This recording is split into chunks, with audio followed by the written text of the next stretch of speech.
Hello everyone, this is CV. I hope you're fine. Today I'm going to talk to you a topic which is a little bit of a taboo in our society. Of course, people who know me, I generally do talk about feminism and gender equality, and therefore this particular topic, which comes under the purview of gender equality and feminism, is also a very important topic, but it is a taboo. So what am I going to talk about? It's about women's sexuality. It's about menstruation. It's about family planning. Right. So the context for this talk is very interesting because I recently saw a video which was actually, I think it was a video shot by a media company which is based in Delhi, and they had actually conducted a random road survey. You know, road surveys, right, where journalists actually walk around with a mic and ask people for their opinion. So there is this wonderful little journalist who went around with this mic and asked men and women in Delhi, okay, and she was asking this question: what exactly happens when women menstruate? Do you know what is the process of menstruation? Now, this question was actually, just like you raised your eyebrows, every person who received this survey started raising their eyebrows, and they started, giving different kinds of look. And why this video was viral and was funny is because the kind of answers that the men gave was very funny. Some of the men who said, it's some kind of a dirty thing, dirty organ that the body gives it out, or some even believed in some kind of a bad omen associated with it. Some even thought that it is the body's blood that actually comes out. I don't know, different kinds of very weird explanations were given by the men who were giving it.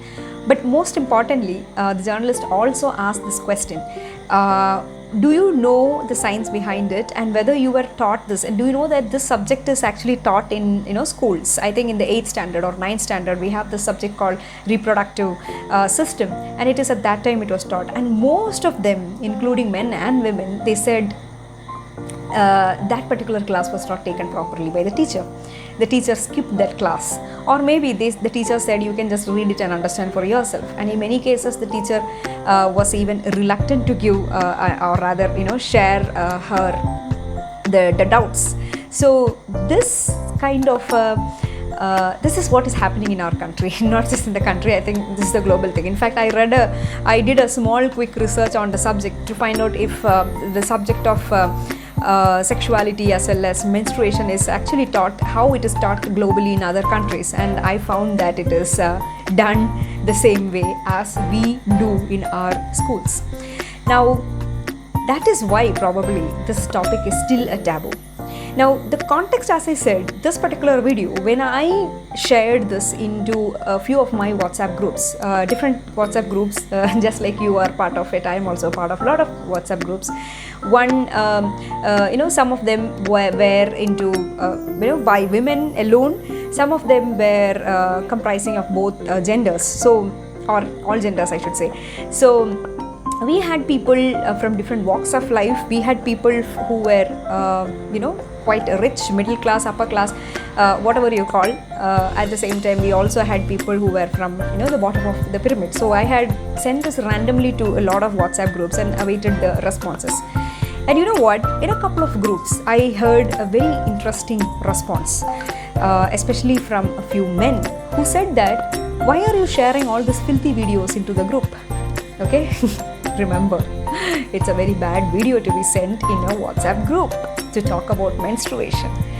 Secondly, some of them even said, you were sharing. So I actually, did a little bit of objection there. I said, what is wrong in it? You're sharing a video of menstruation. Then obviously the second objection that came was, so you mean to say we can talk about sex and, so tomorrow we men also will start sharing videos connected to penis. Is it okay? Well, I don't want to argue with such people, but the point is, even now, menstruation, family planning, sexuality of women, these are all taboo subjects.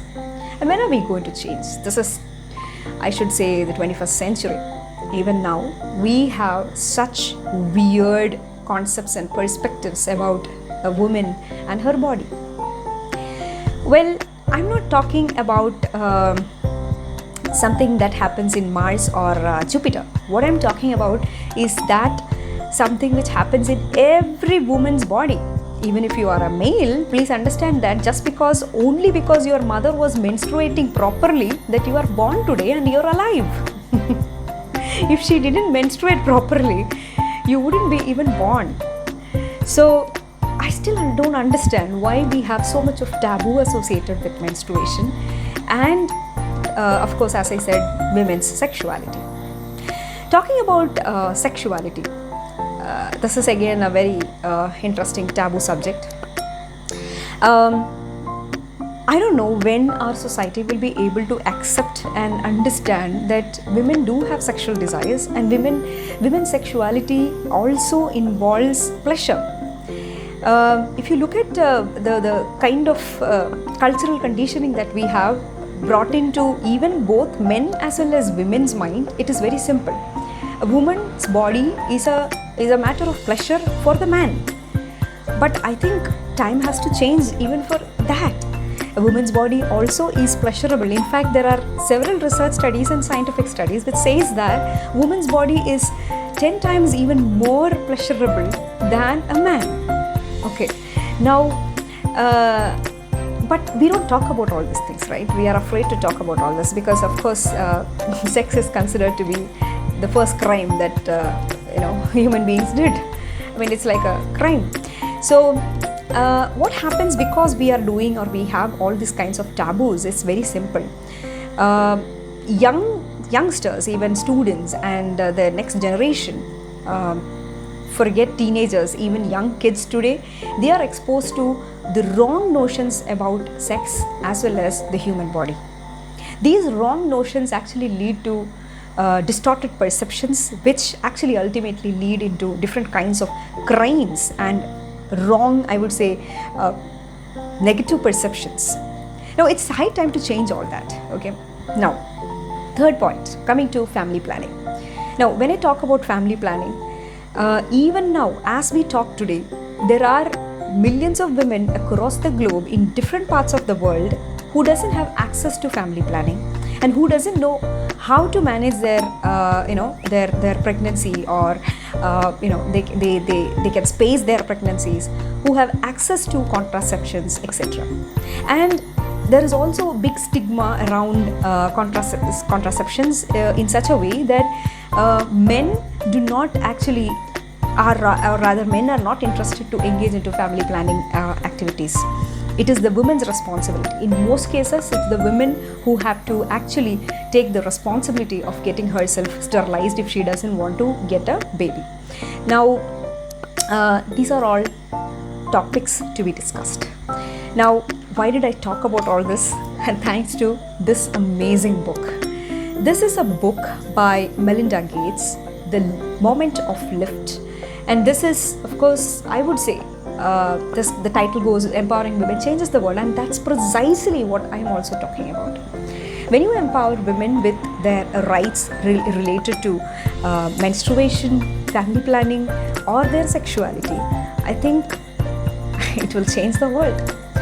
In this book, Melinda talks about different concepts, different issues that women faces. The experiences that Melinda had over a few decades of working in the Gates Foundation. She was the custodian of the Gates Foundation. She was actively engaged in the non-profit movement while Mr. Gates was actually busy making money in Microsoft.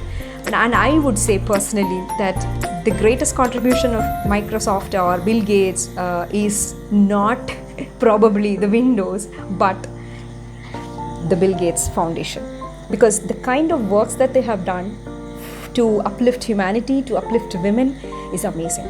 For example, take the case of the family planning or the maternal health. For example, the maternal health activities that they have done in different countries, especially in rural India.